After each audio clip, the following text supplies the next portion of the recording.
Sa mga balitang panlalawigan naman po, hindi pa rin tumitigil ang South Korea upang mabigay ng tulong po sa mga Pilipino, partikular na sa lalawigan ng Iloilo. Iba't ibang programa ang kanilang ipinatutupad sa bansa sa tulong na nga rin po ng mga lokal na institusyon. Mula Iloilo, yan po ang bagong balita ni Bingbing Josue. Bukod sa nakatakdang pagpapatupad ng $7 million health projects at ng $10 million fishery development and rehabilitation program sa lalawigan ng Iloilo, patuloy ang bansang Korea sa pamamagitan ng Korean International Cooperation Agency o KOICA sa pagbibigay ng mga pagsasanay sa mga Pinoy professionals ng iba't ibang larangan.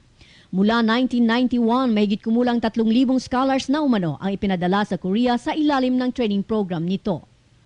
Marami tayong pool of experts in agriculture, environmental management, so food safety, lahat ng mga yan, nagbibigay ng libreng lecture yan.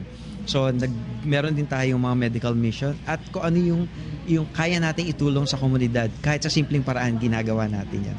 Mapalad ang isla ng Guimaras na napabilang sa mga nabibiyaan ngayong taon at binisita ng grupo. Sa pamamagitan ng pagsasagawa ng dog vaccination, naging kakibat ang Philcofa na mapanatili ang lalawigan na rabies-free. Ang isla na may mahigit 163,000 populasyon ay naideklarang rabies-free kasama ang Boracay. Before we could declare an area as rabies-free, walang case ng rabies in human and in animals for 2 years. And dapat yung mga activities to support the eradication of rabies are implemented in place. So, magbigay sila ng 600 doses. So, malaking bagay yon para makover namin sa other barangays na kailangan pang i-cover ng vaccination. Bukod sa anti-rabies vaccination, nakikinabang na rin ang lahat ng mga public elementary at secondary school sa lalawigan ng C-Dispersal program nito. Layunin ng programa na maitaas ang antas ng nutrisyon ng mga mag-aaral. Mula sa bayan ng Hordan, pupunta ang grupo sa kabilang bahagi ng isla upang magtanim ng mga mangroves. Bukod sa ito ay fish sanctuary na patunayang epektibong panangga sa storm surge ang Bakawan. Sa kasalukuyan, patuloy ang mga pagsisikap upang maibalik ang mga bakawan na nasira ng tinaguriang pinakamalubhang oil spill sa bansa 8 taon na ang nakalipas.